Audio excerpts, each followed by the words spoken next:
need like an industrial-sized trash can up here for all the tissues I'm going to go through. So. Thank you, everybody, for coming. The smallest gestures meant a tremendous amount to my dad. Just showing up, coming to see him for just a couple minutes, phone calls, birthday phone calls, anything like that meant the world to him. He really lived a fantastic life. He did so many things that I can't even imagine having the time to do, to tell you the truth. And with as much as he worked, as my brother said, he spent most of our childhood working 70, 80 hours a week at Reading Crane. But he always found time to spend time with us. I know that he would get up every morning at 4:30 or 5 o'clock. And he never missed a sporting event. He wouldn't even miss watching Monday Night Football with me. He knew how much I loved watching football. And I'm sure on Monday morning, he got up at 4:30 in the morning and worked 12 or 13 or 14 hours.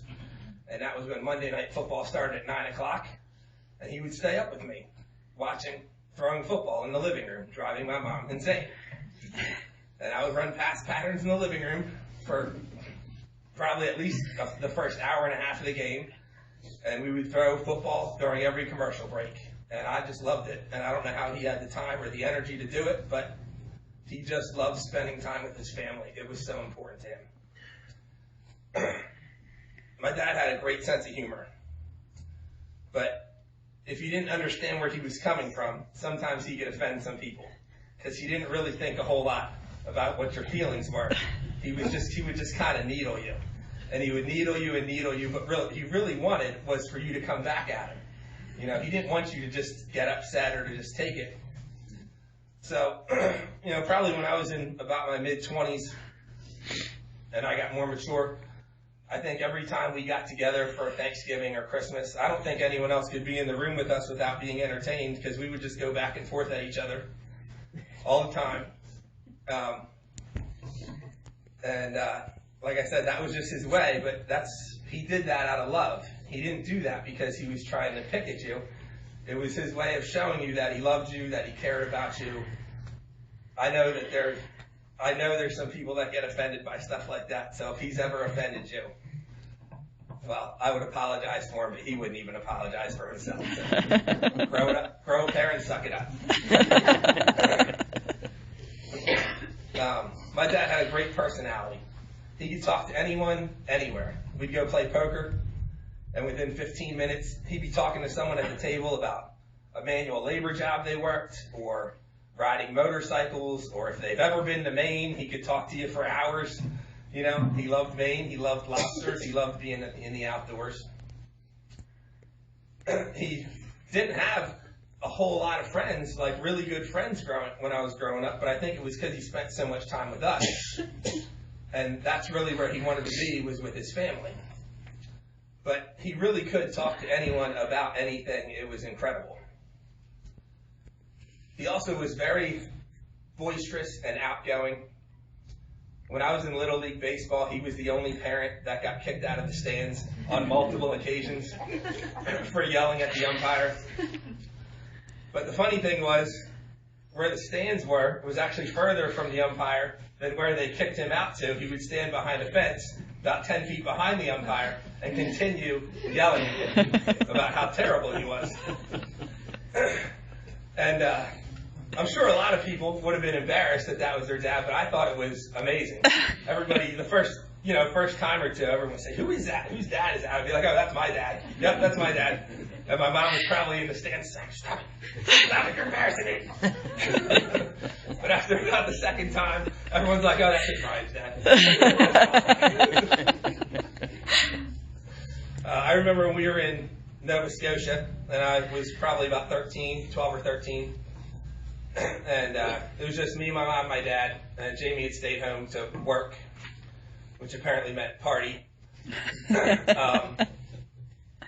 We took the ferry from, I don't remember where the ferry left from, somewhere in Maine, I guess? No, from Nova Scotia to go to Maine. To go to Maine? All right, we were waiting for the ferry, and I was hitting golf balls, and I wasn't a golfer or anything, but I was driving golf balls, and they're slicing all over the place.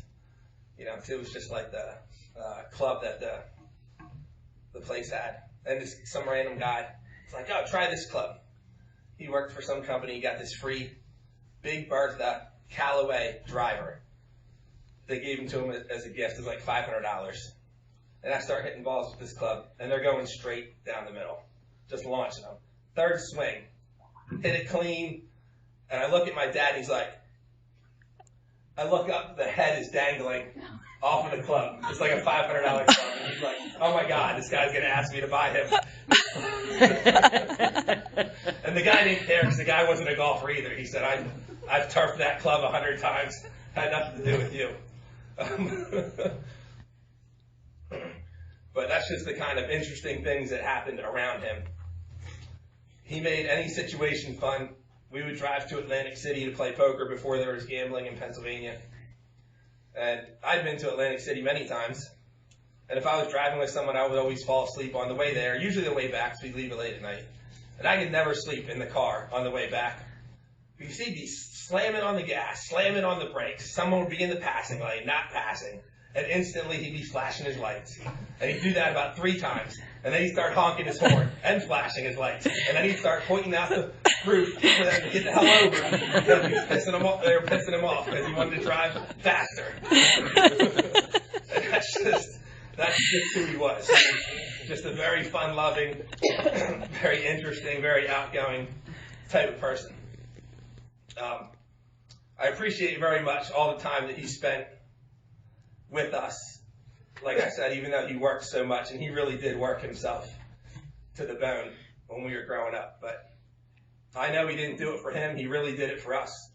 He did it so we could have things. He did it so we could go places. We went a lot of really fun places. We always had a great time. I know that he was very proud of me and my brother. He would always tell me that he was proud of Jamie and the family that he raised, and how hardworking him and Heather are.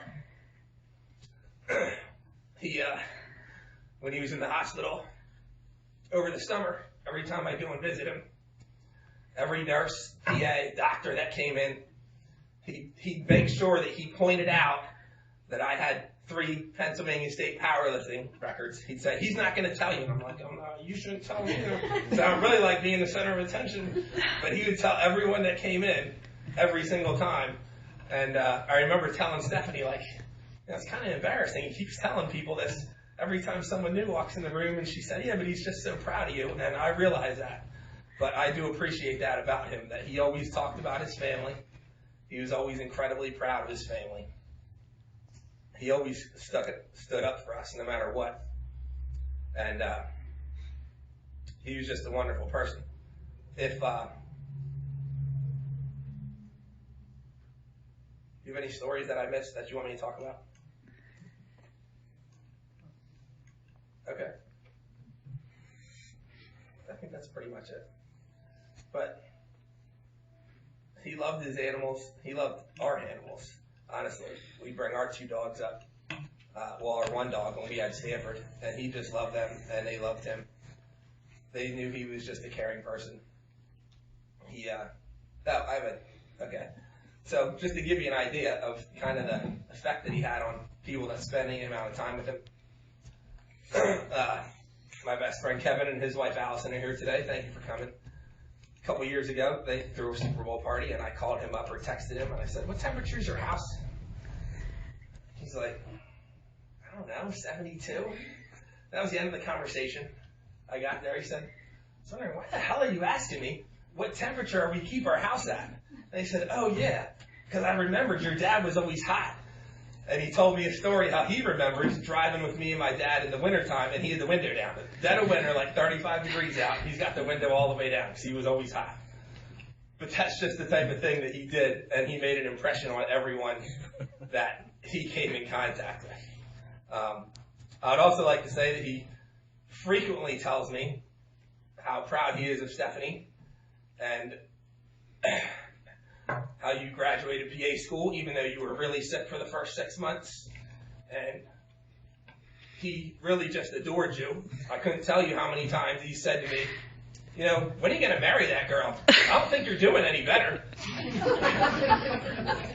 I knew that wasn't, he wasn't, you know, that wasn't a slight at me. That's just that's just how highly he thinks of Stephanie. And I know he thinks that highly of you as well, Heather. And, you know, he was a very caring person and a very loving man, even though he wouldn't always tell you. You kind of had to decipher sometimes. But he wasn't really into his feelings type of person, but he really did love everyone that was close to him. His really good friends, Lonnie, I know he thinks very highly of you. Always introduces you as my really good friend, Lonnie. So, just to give you a synopsis of the type of person that he was. And he just really loved having fun, and he had a great life. He did a lot of fun things with the boat, the motorcycles, traveling with my mom. They traveled all over the country.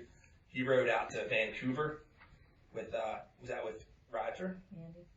Andy? Okay. He rode his motorcycle from here to Vancouver, all the way across the country. They drove their motorcycle to Key West, to Louisiana, and back, right? You guys drove that whole way, not trailered. So, I mean, he just loved to drive. He loved to ride his bike. He loved to play around on the boat. He just really enjoyed himself. I remember on the boat, he would always take us tubing, me and my brother.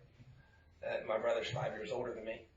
So when my brother would get out there, and I wasn't out there, he would he'd keep us between the wake of the boat most of the time. But if Jamie was out there on his own, watch this. And he'd whip around the corner, get him outside of the wake. And I remember one time he hit a wave, and he must have flew about 6 feet in the air, flipped him over. But he always had a good time, and everyone around him always had a good time as well. So thank you guys for coming. We really appreciate it. My dad would have very much appreciated it.